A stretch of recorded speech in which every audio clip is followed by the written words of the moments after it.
नमस्कार दोस्तों, पहलवान गुरुदीन ग्रुप ऑफ कॉलेज से मैं विभा ताम्रकार राजनीति विज्ञान की प्रवक्ता एक नए वीडियो के साथ पुनः उपस्थित हुई हूँ। यदि आपने हमारा चैनल अब तक सब्सक्राइब ना किया हो तो प्लीज़ सब्सक्राइब करें, लाइक करें, शेयर करें और बेल आइकन बटन अवश्य दबाएं, जिससे हमारी सारी नोटिफिकेशन आपके पास सबसे पहले पहुँचें। हेलो दोस्तों, आज हम पढ़ाएंगे बीए फर्स्ट ईयर का सेकंड पेपर में दयानंद सरस्वती के भारतीय राष्ट्रवाद पर विचार पर चिंतन करेंगे कि दयानंद सरस्वती के राष्ट्रवाद पर क्या विचार रहे। आइए देखते हैं दयानंद सरस्वती को। दयानंद सरस्वती परिभाषित अर्थ में ना तो राजनीतिक दार्शनिक थे और ना ही प्रत्यक्ष रूप में भारत की स्वतंत्रता संग्राम के साथ जुड़े हुए थे। ना ही कोई भी राजनीतिक दार्शनिक थे और ना ही वह स्वतंत्रता संग्राम से जुड़े हुए थे। लेकिन स्वामी दयानंद की रचनाएं प्रमुखता, जैसे सत्यार्थ प्रकाश उनकी बहुत अच्छी रचना है, जिन्होंने उसमें बहुत अच्छा चित्रण किया है। उनका समस्त चिंतन और उनके कार्य देशभक्ति और भारतीय राष्ट्रवाद के साथ जुड़े रहे। उन्होंने स्वतंत्रता संग्राम में देश का नेतृत्व भले ही ना किया हो, लेकिन उन्होंने अपने चिंतन और कार्यों से स्वाधीनता की नैतिक तथा बौद्धिक नींव तैयार जरूर की है। उन्होंने हिंदू पुनरुत्थान के आक्रामक समर्थक थे कि हिंदुओं का पुनरुत्थान हो, इसके वह बहुत समर्थक में थे। कोई भी देश स्वाधीनता के लिए तभी संघर्ष कर सकता है जबकि देशवासियों के हृदयों में स्वधर्म और देश प्रेम के प्रति अभिमान होना चाहिए। देश प्रेम उनके मन में होना चाहिए, तभी वह किसी भी चीज़ में संघर्ष कर सकते हैं और अपने देश को आगे बढ़ा सकते हैं। जैसे राम मोहन राय के समय से इस दिशा में कार्य हो रहा था, लेकिन स्वामी दयानंद और आर्य समाज की तुलना में ये सभी प्रयत्न निरंतर अधूरे थे। उन्होंने हिंदू पुनरुत्थान के लिए बहुत कुछ किया है। जैसे उन्होंने स्वामी दयानंद का विचार था, किसी विदेशी पंथ को अंगीकार कर लेने से राष्ट्रीय भावना जिसका वे पोषण करना चाहते थे संकट में पड़ जाएगी।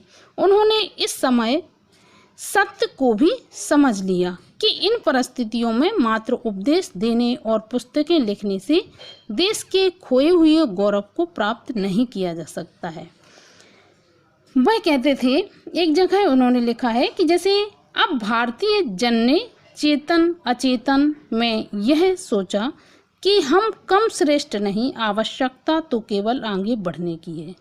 तो उन्होंने कहा कि हमारे देश के जो लोग हैं वह ऐसा नहीं है कि कम श्रेष्ठ हों, लेकिन आवश्यकता क्या है, आगे बढ़ने की है। स्वामी दयानंद ने इस बात पर बल दिया कि धर्म कर्म की प्रेरणा देता है और पुरुषार्थ से विमुख व्यक्ति कभी ईश्वर को प्राप्त नहीं कर सकता।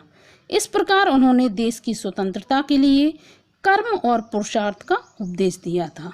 उन्होंने कहा, विवेक शून्य अंधविश्वास और परंपरावाद के विरुद्ध संघर्ष भी उन्होंने किया कि यह गलत है। जो परंपरावादी होते हैं, अंधविश्वासी होते हैं, इनका भी उन्होंने विरोध किया।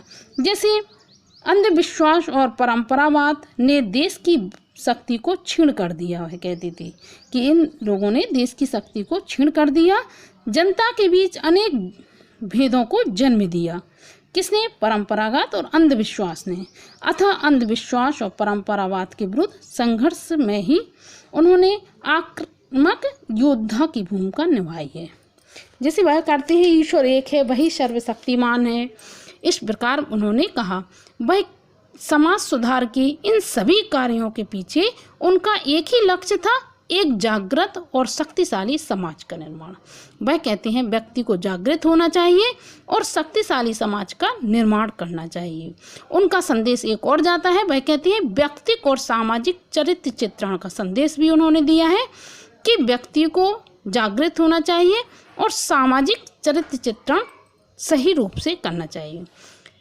वह कहते हैं कि उन्होंने अपने सत्यार्थ प्रकाश में उन्होंने लिखा है कि भारत के पतन के मुख्य कारण क्या है? पारस्परिक फूट, धार्मिक भेद, जीवन की शुद्धता का अभाव, शिक्षा की कमी, बाल विवाह, जिससे स्त्री और पुरुष को अपना जीवन साथी चुनने का अधिकार नहीं होता है।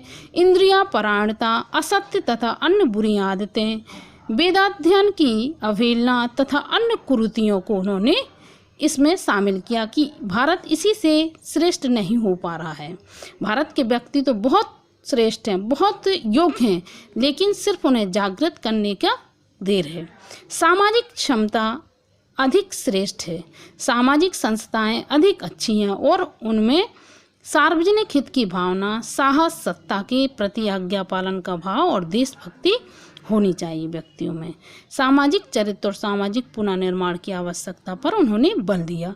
फिर उन्होंने निर्भीकता और कर्तव्य पालन का भी संदेश दिया कि दयानंद सरस्वती अत्यंत निर्भीक थी, इसलिए उन्होंने निर्भीकता पर भी बल दिया और उन्होंने सदैव इस बात पर बल दिया कि निर्भीकता का एक नैतिक गुण के रूप में विकास किया जाना चाहिए। देश की स्वतंत्रता के प्रति उनकी तीव्र अनुराग था उन्हें। वह कहते थे, जायसवाल लिखते हैं उनकी उसमें कि सन्यासी दयानंद ने हिंदुओं की आत्मा को उसी प्रकार स्वतंत्रता प्रदान की जिस प्रकार लूथर ने यूरोपियन आत्मा को प्रदान की थी, और उन्होंने इस स्वतंत्रता का निर्माण भीतर से अर्थात हिंदू साहित्य के आधार पर ही किया। वह एक बहुत अच्छी उन्होंने बात की थी, सत्यार्थ प्रकाश के छठे उसमें लिखा था, निर्भीकतापूर्ण उन्होंने लिखा है कि विदेशी राज से चाहे वह कितना भी अच्छा क्यों ना हो, विदेशी राज वह कितना भी अच्छा क्यों ना हो, स्वदेशी राज चाहे उसमें कितनी ही गलतियां त्रुटियां क्यों ना हो, लेकिन स्वदेशी राज स्वदेशी होता है, वह बहुत अच्छा होता है। चाहे हमें विदेशी कितना भी सुख दें, लेकिन और हमारे देश में हमें कितनी भी परेशानी हो, लेकिन स्वदेशी राज ही अच्छा होता है। उन्होंने देसी भाषाओं को प्रोत्साहन किया। फिर उन्होंने स्वदेशी के प्रयोग पर भी बल दिया कि स्वदेशी को अपनाना चाहिए। दलितों तथा जाति पाति का भी उन्होंने खंडन किया। इस प्रकार दयानंद सरस्वती के राष्ट्रवाद पर विचार थे। हेलो दोस्तों, आशा करती हूँ कि दयानंद सरस्वती के राष्ट्रवाद पर विचार जो हमने बताए हैं आपको बहुत पसंद आए होंगे। धन्यवाद।